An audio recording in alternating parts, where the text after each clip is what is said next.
Poursuivons notre voyage intérieur avec cet enseignement de Bouddha. Nous sommes ce que nous pensons. Tout ce que nous sommes résulte de nos pensées. Pour ceux qui en doutent, faites donc l'expérience suivante.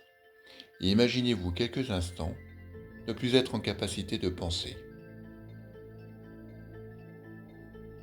Alors, force est de constater qu'il ne reste plus grand-chose de vous.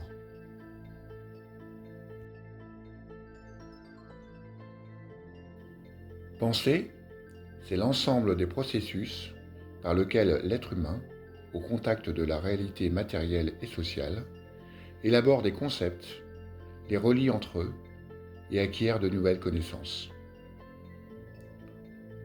De la pensée à la connaissance, il n'y a qu'un pas. De la connaissance à la joie, un autre. Apprendre génère donc du plaisir et de la joie. C'est dans notre programme de fonctionnement, notre nature.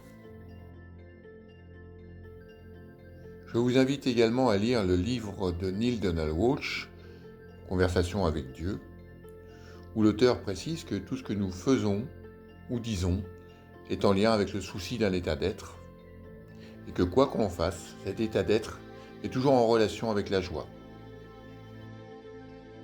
L'observation est source de connaissance. Le voyage intérieur commence par devenir l'observateur de ses propres pensées et de ses comportements pour évaluer les résultats d'une expérience qui compare l'état d'être désiré et l'état d'être obtenu.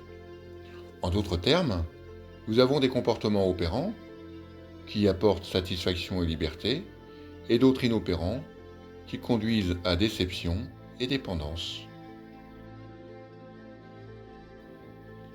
Nos comportements sont aussi issus de nos croyances, qu'elles soient limitantes ou non, ce qui explique que certains réussissent là où d'autres échouent.